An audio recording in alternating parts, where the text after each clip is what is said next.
ಜನ ಬಂತು ಅಂದ್ರೆ ಎಕ್ಸ್ಪ್ಲೇನ್ ಮಾಡೋಣ, ಇಲ್ಲಾಂದ್ರೆ ಒಂದಕ್ಕೆ ಮುಗಿಸೋಣ.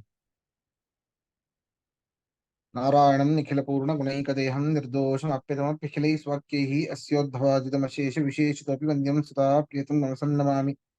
ಅಭ್ರಮಂ ಭಂಗರಹಿತಂ ಅಜಡಂ ವಿಮಲಂ ಸದಾ ಆನಂದತೀರ್ಥಮತುಳಂ ಭಜೆ ತಾಪತ್ರಯಾಪಹಂ.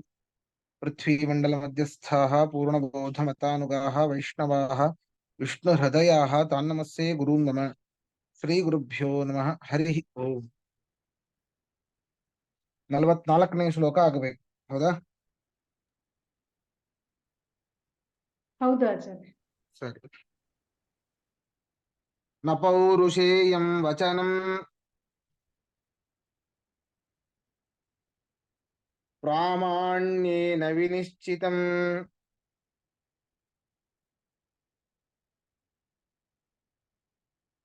ಪೌರುಷೇಯತ್ವತೋ ಯದ್ವತ್ ವಾಕ್ಯಮುನ್ಮತ್ತ ಭಾಷಿತಂ.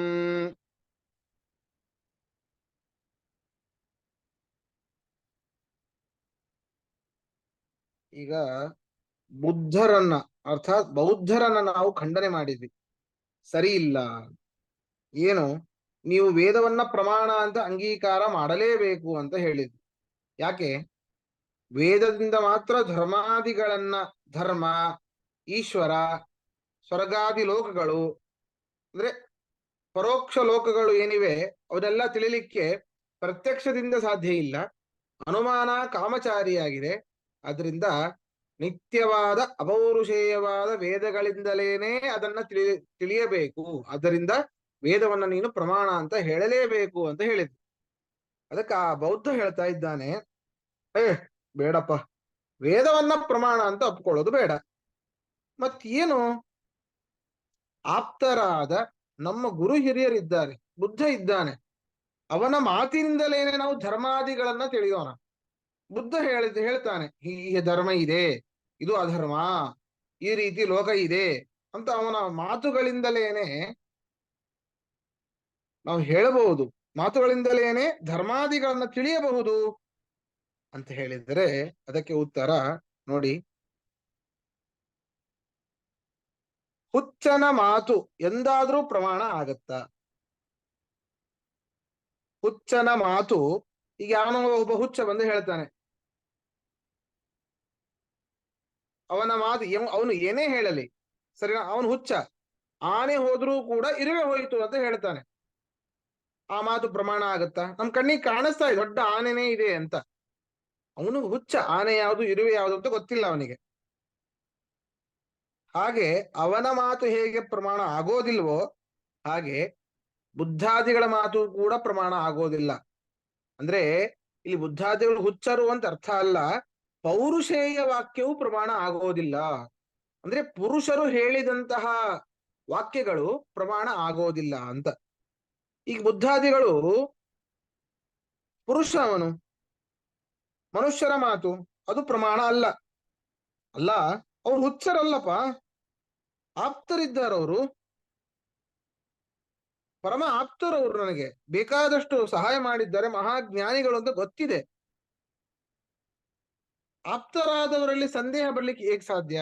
ಈಗ ನಮ್ಮಪ್ಪ ನಮಗೆ ಹೇಳ್ತಾನೆ, ಮಗು ಇದು ಮಡಿಕೆ, ಇದು ಬಟ್ಟೆ, ಇದು ಬಾಗಿಲು ಅಂತ ಹೇಳ್ತೇವೆ. ಅಪ್ಪ ತಂದೆ ಹುಚ್ಚ ಅಲ್ಲ ಅಂತ ಗೊತ್ತು, ಅತ್ಯಂತ ಆಪ್ತರಾಗಿದ್ದಾರೆ. ಅಪ್ಪನಷ್ಟು ಇನ್ಯಾರು ಆಪ್ತರು ನಮಗಿಲ್ಲ. ಅಪ್ಪ ಮೊದಲಿಗೆ ಏನ್ ಹೇಳ್ಕೊಡ್ತಾನೋ ಅದೇ ಪ್ರಮಾಣ ಅಂತ ನಾವು ಅಂಗೀಕಾರ ಮಾಡ್ತೇವೆ. ಹಾಗೆ ಈ ಆಪ್ತರಾಗಿದ್ದಾರೆ, ಆದ್ದರಿಂದಾಗಿ ಆಪ್ತ ವಚನದಲ್ಲಿ ಪ್ರಾಮಾಣ್ಯ ಬರ್ತದೆ, ಅದನ್ನು ಪ್ರಮಾಣ ಅಂತ ಹೇಳೋಣ ಅಂತಂದ್ರೆ ಇಲ್ಲ. ಅವರಿಗೂ ಕೂಡ ಜ್ಞಾನಾದಿ ವಿಷಯಗಳಲ್ಲಿ ಕಣ್ಣಿಗೆ ಕಾಣುವಂತಹ ವಸ್ತುಗಳ ಬಗ್ಗೆ ಹೇಳ್ಬಿಡುವುದೇ ಹೊರತು, ಈ ನಾವು ಮಾತಾಡ್ತಾ ಇರೋದು ಕಣ್ಣಿಗೆ ಕಾಣದೇ ಇರುವಂತಹ ಪದಾರ್ಥಗಳ ಬಗ್ಗೆ. ಧರ್ಮ ಕಣ್ಣಿಗೆ ಕಾಣುತ್ತಾ? ಪರಲೋಕ ಕಣ್ಣಿಗೆ ಕಾಣುತ್ತಾ? ಈಶ್ವರ ಕಣ್ಣಿಗೆ ಕಾಣೋದಿಲ್ಲ. ಅಂತಹ ವಸ್ತುಗಳ ಬಗ್ಗೆ ಅವರಿಗೂ ಕೂಡ ಸಂದೇಹ ಇದ್ದೇ ಇರ್ತದೆ. ಆದ್ದರಿಂದ ಪೌರುಷೇಯ, ಪುರುಷನು ಆಡುವಂತಹ ಮಾತಿನಿಂದಾಗಿ ಪರೋಕ್ಷವಾದ ಈ ಧರ್ಮಾದಿಗಳು, ಆದಿಶಬ್ದೇನ ಈಶ್ವರ ಪರಲೋಕಾದಿಗಳು, ಸರಿನಾ, ಇದನ್ನ ತಿಳಿಲಿಕ್ಕೆ ಸಾಧ್ಯ ಇಲ್ಲ. ಅದಕ್ಕೆ ನಾವು ಒಂದು ಅನುಮಾನವನ್ನ ಮಾಡುತ್ತೇವೆ. ನಾವು ಬುದ್ಧನ ಮಾತಿನಿಂದ ನಾವು ಧರ್ಮಾದಿಗಳನ್ನು ತಿಳಿತೇವೆ ಅಂತ ಏನು ಬೌದ್ಧರು ಹೇಳ್ತಾರೆ. ಅದಕ್ಕೆ ನಮ್ಮ ಅನುಮಾನ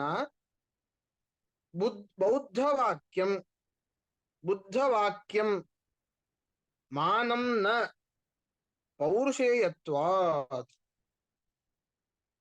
ಪೌರುಷೇಯತ್ವ ಅದು ಪುರುಷನ ವಾಕ್ಯವಾಗಿದೆ. ಆದ್ದರಿಂದ ಇದನ್ನ ಪ್ರಮಾಣ ಅಂತ ಹೇಳಿಕ್ ಆಗೋದಿಲ್ಲ. ಬುದ್ಧನ ಮಾತಿನಿಂದಾಗಿ ಧರ್ಮಾದಿಗಳನ್ನ ತಿಳಿತೇನೆ ಅಂತಂತ ಹೇಳಿಕ್ಕಾಗೋದಿಲ್ಲ. ಪೌರುಷೇಯತ್ವ ರೂಪ ಹೇತು ಅವನಲ್ಲಿ ಇದೆ. ಅನೇಕ ಪುರುಷರು ಕೂಡ ಮಾತಾಡ್ತಾರೆ, ಅವರ ಮಾತಿನ ತಿಳಿಲಿಕ್ಕೆ ಆಗೋದಿಲ್ಲ. ಹೇಗೆ ಅವರ ಮಾತು ಪ್ರಮಾಣ ಆಗೋದಿಲ್ಲವೋ ಹಾಗೆ ಬುದ್ಧನ ಮಾತು ಕೂಡ ಧರ್ಮಾದಿಗಳ ವಿಷಯದಲ್ಲಿ ಪ್ರಮಾಣ ಆಗೋದಿಲ್ಲ ಅಂತ. ಪದಚ್ಛೇದ ನೋಡಿ. ನ ಪೌರುಷೇಯಂ ವಚನಂ ಪ್ರಾಮಾಣ್ಯೇನ ವಿನಿಶ್ಚಿತಂ ಪೌರುಷೇಯತ್ವತಃ ಯದ್ವತ್ ವಾಕ್ಯಂ ಉನ್ಮತ್ತ ಭಾಷಿತಂ. ಅನ್ವಯ ನೋಡಿ. ಪೌರುಷೇಯತ್ವತಃ ಪುರುಷನಿಂದ ಹೇಳಲ್ಪಟ್ಟಿರುವ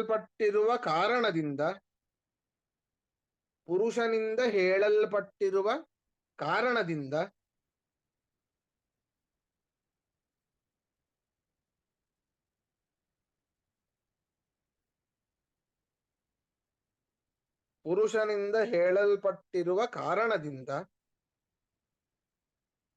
ಉನ್ಮತ್ತ ಭಾಷಿತಂ ವಾಕ್ಯಂ ಯದ್ವತ್. ಉನ್ಮತ್ತ ಭಾಷಿತಂ ವಾಕ್ಯಂ ಯದ್ವತ್. ಹುಚ್ಚನು ಹೇಳಿದ ವಾಕ್ಯವು ಹೇಗೋ ಹಾಗೆ. ಹುಚ್ಚನು ಹೇಳಿದ ವಾಕ್ಯವು ಹೇಗೋ ಹಾಗೆ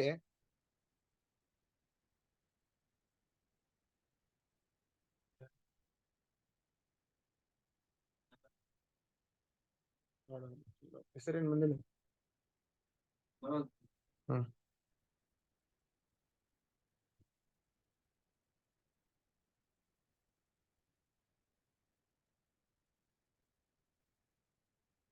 ಹುಚ್ಚನು ಹೇಳಿದ ವಾಕ್ಯವು ಹೇಗೋ ಹಾಗೆ ಪೌರುಷೇಯಂ ವಚನಂ ಪುರುಷನು ರಚಿಸಿದ ಗ್ರಂಥವು ಎರಡೇ ನಿಮಿಷ.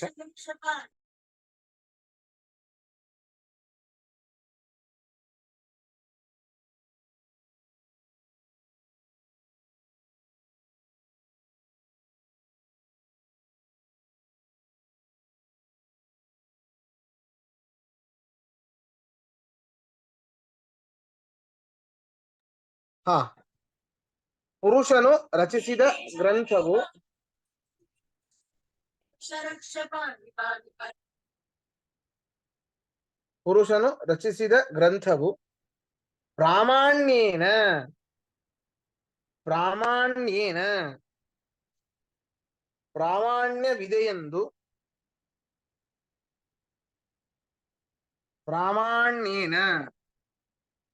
ಪ್ರಾಮಾಣ್ಯವಿದೆಯೆಂದು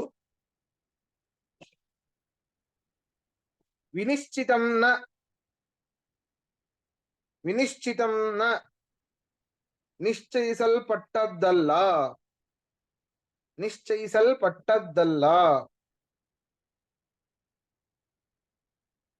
ಪ್ರಶ್ನೆ ಇದ್ರೆ ಕೇಳಿ.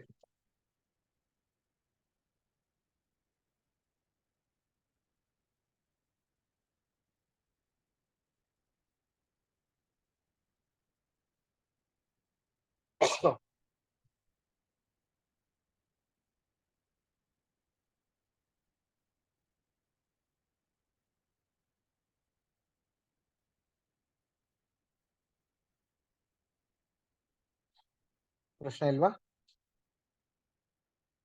ಇವತ್ತು ಜನ ಕಡಿಮೆ ಬಂದಿದ್ದಾರೆ. ಮುಂದೆ ಏನ್ ಪಾಠ ಮಾಡೋಣವಾ? ಅವರು ಮಿಸ್ ಆಗ್ಬಹುದು. ಹೇಗೆ ಇಲ್ಲಿಗೆ ನಿಲ್ಸೋಣವಾ? ಇಲ್ಲಿಗೆ ನಿಲ್ಸೋಣ ಆಚಾರ್ಯ. ಇಲ್ಲರ ಆಮೇಲೆ ಮಿಸ್ ಆಗುತ್ತೆ, ಆಮೇಲೆ ಅವ್ರಿಗೆ ಅರ್ಥ ಆಗಲ್ಲ. ಸರಿ. ಹಾಗಾದ್ರೆ ಶ್ರೀಕೃಷ್ಣಾರ್ಪಣಮಸ್ತು. ಮಧ್ವೇಶಾರ್ಪಣಮಸ್ತು. ಕೃಷ್ಣಾರ್ಪಣಮಸ್ತು. ನಮಸ್ಕಾರ ಗುರುಗಳೇ.